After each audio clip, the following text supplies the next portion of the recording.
This is a presentation of Northeast Streaming Sports.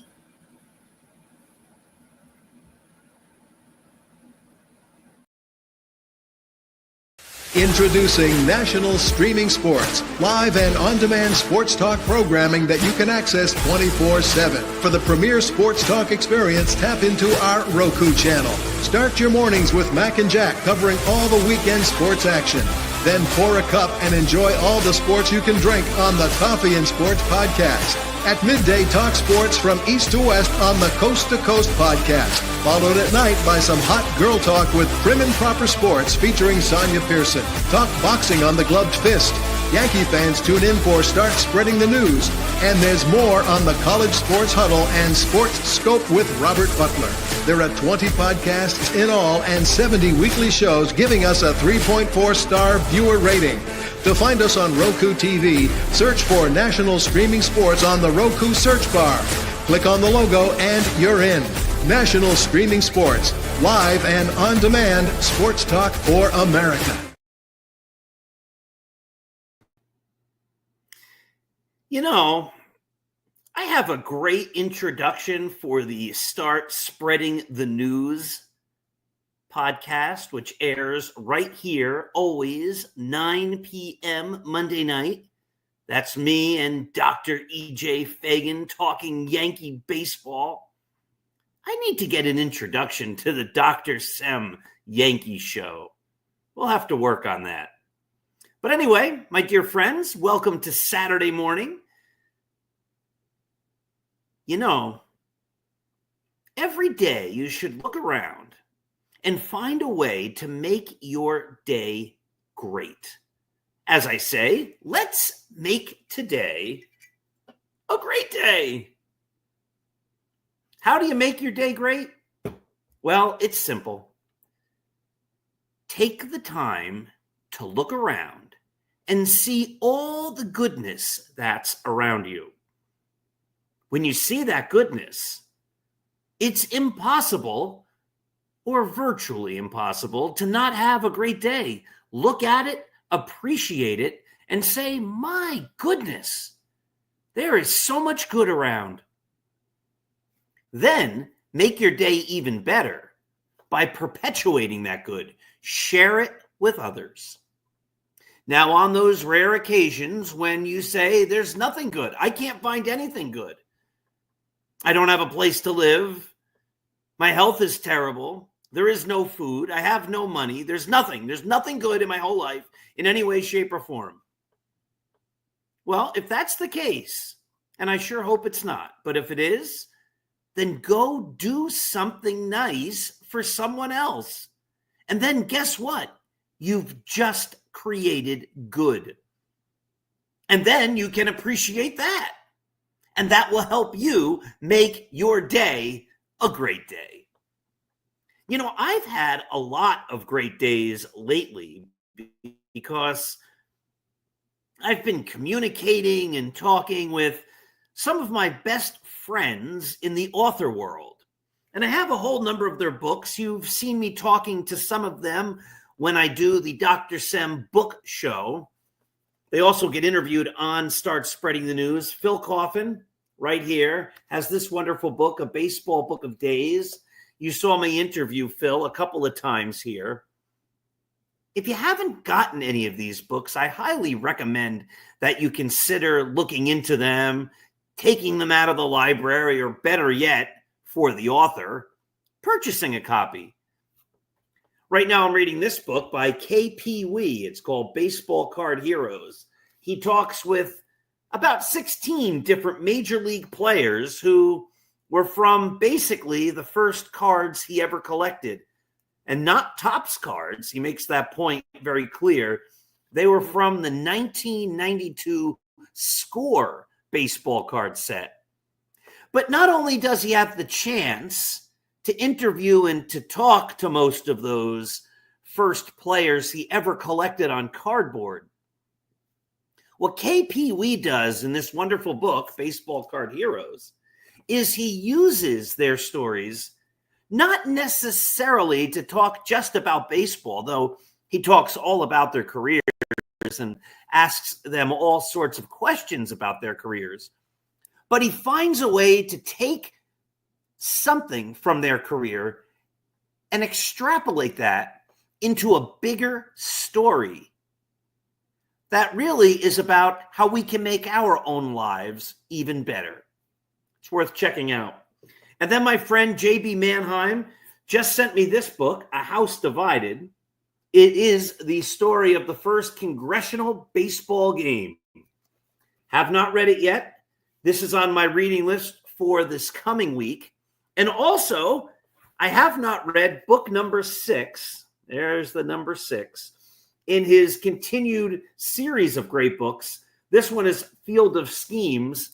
This is the 6th story in a growing, what would you call it? It's not a trilogy, a double trilogy or something, about these people who uncover all sorts of baseball secrets. JB Mannheim is a fantastic author. I'm actually going to be talking with JB, not on the air, not on a podcast. We had some technical difficulties when book number 5 came out. And so I'm going to be talking to JB this coming week on Tuesday to see if, without recording, we can fix some of the technical glitches between his computer and mine so that I can have him on the podcast and we can talk to him about all of his great books and all of his writing. So lots of great stuff coming up. But in the event that none of those books interest you, how could that possibly be? Don't forget to check out apbooks.net, Artemisia Publishing. Now, Artemisia obviously helps sponsor this show, and Artemisia is the publisher of a number of great, wonderful books, like the wonderful book called Scattering the Ashes. Scattering the Ashes is also an audiobook. Or how about 365.2, Going the Distance, a runner's journey. Or how about Roy White's autobiography, From Compton to the Bronx. And The Least Among Them, the ultimate insider book, as Marty Appel says. Of course, each of those last 4 titles written by yours truly. I just finished reading The Least Among Them. I made this point last year when I was doing the audio recording of my novel, Scattering the Ashes. If you haven't read Scattering the Ashes, well, in some ways, your life is incomplete. You need to read it. You will read it. You will enjoy it. I can almost promise that. I can't promise it. I mean, everybody has different opinions, but I can almost promise it. But I had never actually read my book from cover to cover in order. I wrote it. I proofread it. I rewrote it. I reproofread it. I wordsmithed it piece by piece, of course. But I had never read it actually as a novel. And I had never read The Least Among Them either as a book, like you would take any book and open it up on page 1 and read it all the way to the end. But I had the good fortune of reading my own words these last couple weeks because The Least Among Them was just made into an audiobook. That should be available probably within weeks. But part of the job as the author of the book was I needed to listen to the audio recording to make sure that the audio recording was true to the words that I wrote. And you know what I realized when I heard The Least Among Them being read? 2 things happen when you hear your own words being read by somebody else, especially if it's a book and they're making it into an audio book. It's very cool. There are times when you say, "Oh, I wish I didn't write that way." Or there are times when you say, "Ooh, I missed a comma." Or, "Oh, I would have worded that differently." But then there are times when you hear the words being read as you're reading them along in the book, and you say, wow, I wrote that. That's pretty good. It's really an interesting feeling. And immodestly, there were numerous times when I said, wow, the guy who wrote this thing did a pretty good job. And that guy, of course, was me. All right, my friends. So listen, I want to talk about a certain player on the Yankees. You've all heard of him. His name is Aaron Judge. My dear friends, right now we're watching greatness. Aaron Judge, here in 2025, has played 31 games. He leads the American League in runs scored. He leads Major League Baseball in hits.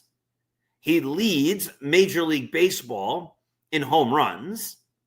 He leads Major League Baseball in runs batted in.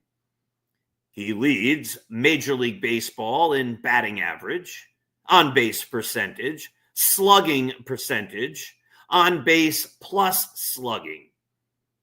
His OPS plus. Now remember, a 100 is an average player. A 125 is a guy having a terrific year.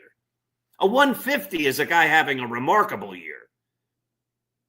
For example, when Aaron Judge batted, let's just find like a 140, a 150, 287, 39 homers, 98 ribbies in 2021. That was a 149 OPS plus. That's a tremendous year.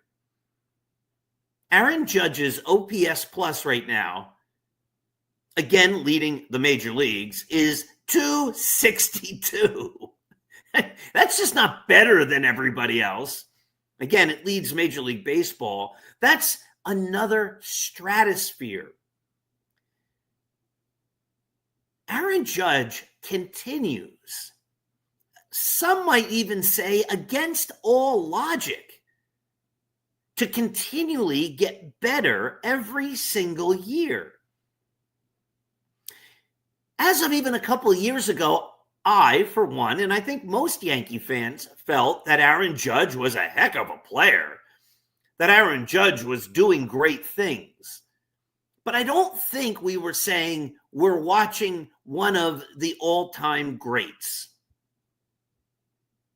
I think now we look back and we say, oh my goodness, every time he comes up, we are watching one of baseball's all-time greats.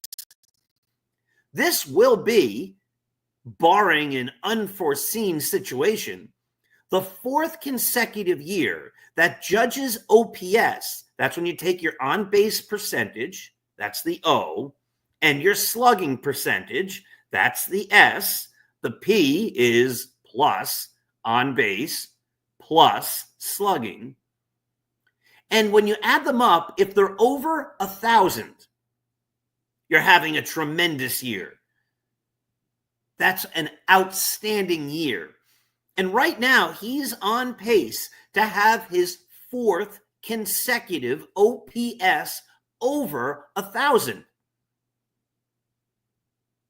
It's actually right now, and again, we're only 31 games into the season, but right now it's 1.282, which is the highest of his career. It's amazing. And his WAR numbers, in 2022, he had 10.8 WAR. Last year, he had 10.8 WAR. In between, he had a 4.6 WAR, but he played in only 106 games that year. His OPS plus was 1.019.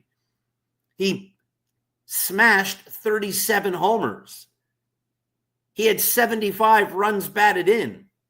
He had a 406 on base percentage and a 613 slugging percentage. All of those numbers, the worst over his last 4 years.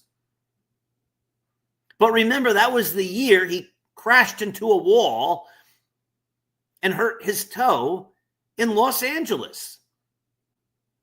He was basically leading the world in all sorts of categories, at the time, and then his season took an unexpected and unlikely end. But had he continued, he probably would have had a 10-WAR season then. This year, after 31 games, his WAR is 2.9. 2.9. Already. We're just starting May. He hasn't even played a game in May. Well, he did last night, but I record this before last night's game was played. But if you extrapolate a 2.9 WAR over 31 games, that becomes a WAR of 15. And you know what? It's possible. Because if you think about last year he had 10.8 WAR. That's taking into consideration the fact that he basically didn't get a hit. I'm exaggerating. But he basically didn't get a hit for the month of April. His April last year was disastrous. And I was writing about that, saying there's got to be something wrong with Aaron Judge. And then he healed, or he just decided to prove all his critics, including me, wrong. And he had an outstanding, amazing year and won the MVP, of course.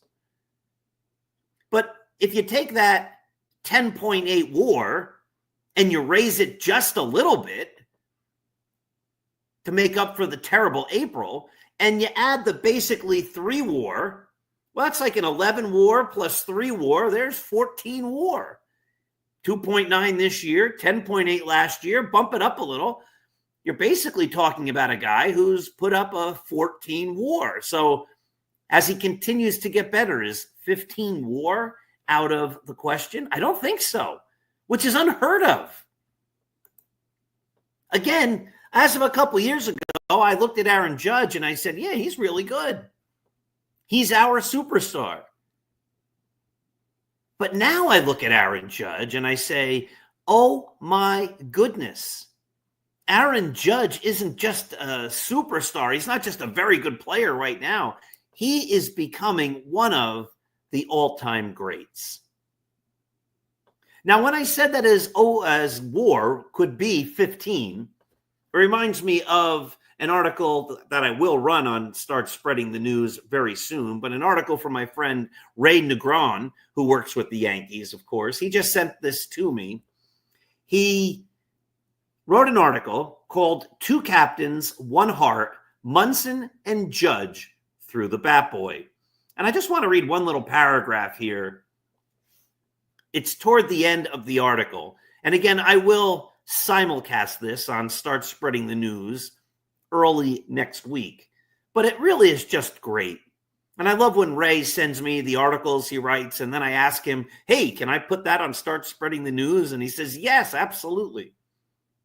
He writes, Thurman Munson was 5'11", gritty and gruff. Aaron Judge stands 6'7", polished but real. They couldn't look more different. But they'd recognize each other in an instant if they met today. Two warriors, two protectors of the brand, not for status, but because others needed them. Isn't that great? I love how Ray makes a connection between Aaron Judge and Thurman Munson. You know, for baseball fans, Yankee fans my age and older, probably not younger, I was 11 when Thurman Munson's airplane crashed, bringing his life to a tragic end and forever changing, I don't know if you want to say baseball history, but forever changing the way so many of us look at the game, watch the game, appreciate the game, and in a bigger sense, appreciate life.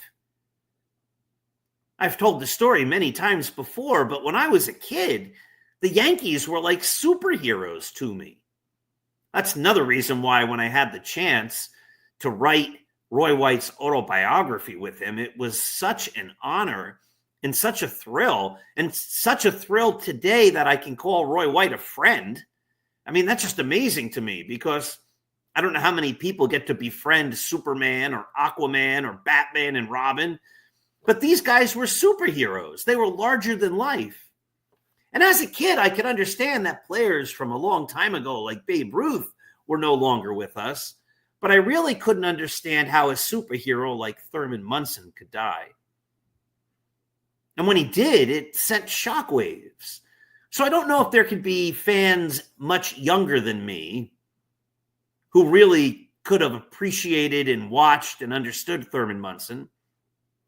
Maybe a couple of years younger, but not too many. Again, I was just barely 11 when he died.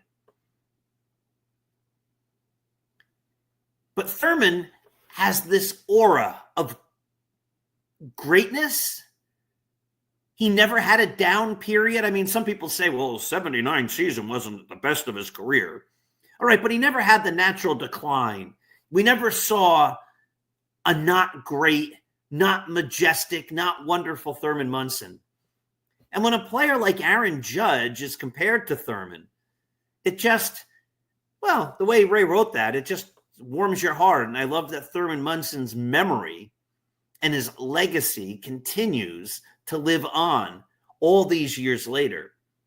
You know, what a tribute to the first captain I ever saw on the Yankees. And of course, one of the great players I ever saw on the Yankees.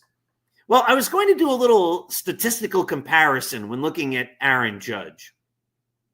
And I was going to make the point that he's about to have his, hopefully, he should, all things being equal, his fourth consecutive season with an OPS of over 1,000. We were just talking about that. And I was saying to myself, you know what's going to be fun?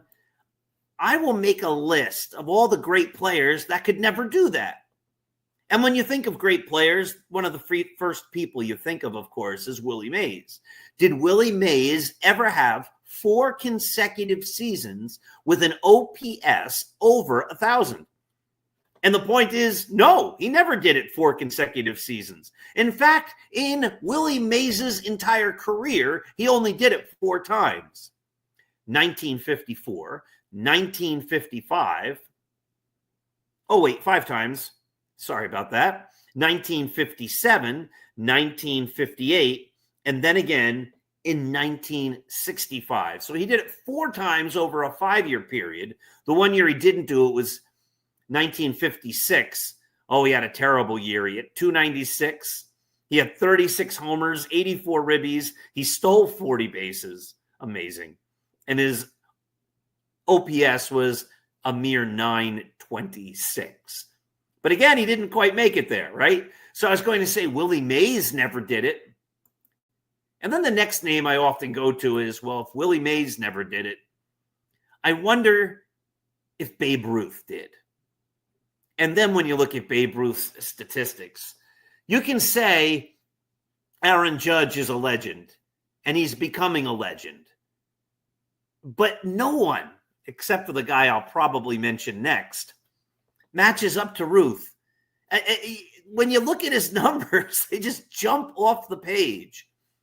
So I want to read you some numbers that 1925, Babe Ruth hit 290. His on-base percentage was .393. His slugging was .543. He played in only 98 games, yet he slugged 25 home runs. His OPS was .936. He didn't quite make it to 1,000. And that was 1925. That was the year he had that famous bellyache. And that was the year that everybody said Ruth wasn't any good. Can you imagine having your worst year, 290, 395, 543 with a 936 OPS? Anyway, just amazing. Babe Ruth's OPS was over 1,000 in 1919, 1920, 1921, 1922, 1923, 1924. Nope, he didn't do it in 1925. Then he did it again in 1926, 1927, 1928, 1929, 1930, 1931, 1932, and 1933. Holy cow. And remember, that first year, he wasn't necessarily super young. He was 24, but he had been in the league. That was his 6th year in the league because he came up as a pitcher. That's just crazy. When you look at statistics and you see what Babe Ruth was able to do, it's mind-boggling. When people say, oh, he's Ruthian or he's Ruth-like, no, really, he's not. Ruth is another stratosphere. All right, the other player I looked up, and of course I didn't look up every great player, but once I start to compare people with Babe Ruth, I think of the other greatest hitter of all time, Theodore Samuel Ted Williams. So I wanted to see how many times Teddy Ballgame had an OPS over 1,000. Are you ready? Ted Williams did it in 1939, 1940, 1941, and 1942. His first 4 years in the big leagues, he had an OPS over 1,000. Now, they didn't know that statistic back then. Nobody measured that back then. But as we look at it retroactively, that's pretty amazing. His on-base percentage, which they did measure back then, for those 4 years was over 400 every year. And in 1941, the year he hit 406, his on-base percentage was an unheard of 553. He was on base more than he wasn't in a game where failing 7 out of 10 times is considered great. Yet he was on base 55% of the time. It's unheard of. It's just crazy. And then he went off to war. So he misses 3 full seasons, 1943, 1944, and 1945. So what happens when he comes back after 3 years of war? Sure.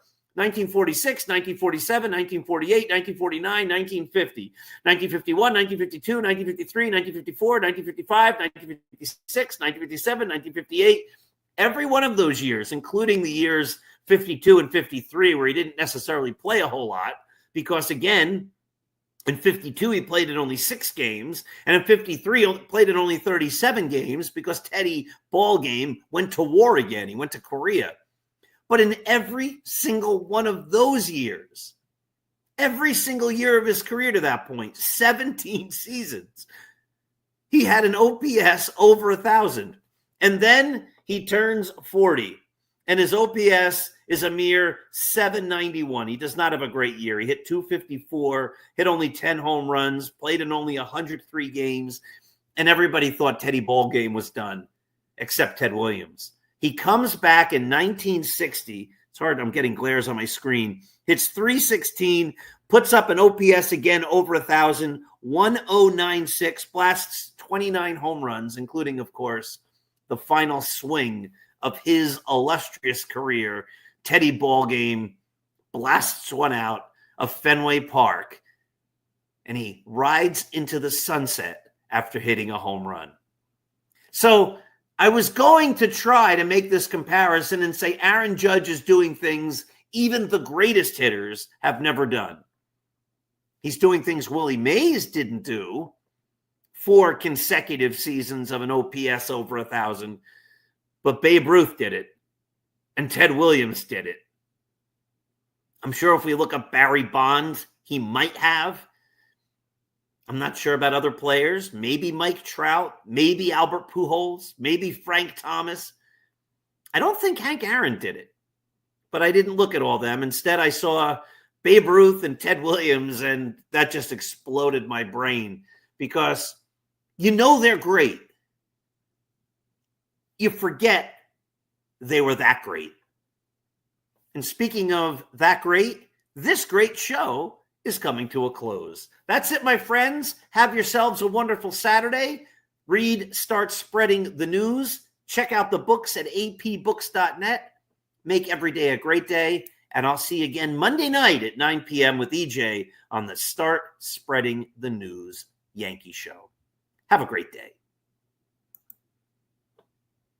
Introducing National Streaming Sports, live and on-demand sports talk programming that you can access 24/7. For the premier sports talk experience, tap into our Roku channel. Start your mornings with Mac and Jack covering all the weekend sports action. Then pour a cup and enjoy all the sports you can drink on the Coffee and Sports podcast. At midday, talk sports from east to west on the Coast to Coast podcast. Followed at night by some hot girl talk with Prim and Proper Sports featuring Sonia Pearson. Talk boxing on the Gloved Fist. Yankee fans tune in for Start Spreading the News. And there's more on the College Sports Huddle and Sports Scope with Robert Butler. There are 20 podcasts in all and 70 weekly shows giving us a 3.4-star viewer rating. To find us on Roku TV, search for National Streaming Sports on the Roku search bar. Click on the logo and you're in. National Streaming Sports, live and on demand sports talk for America.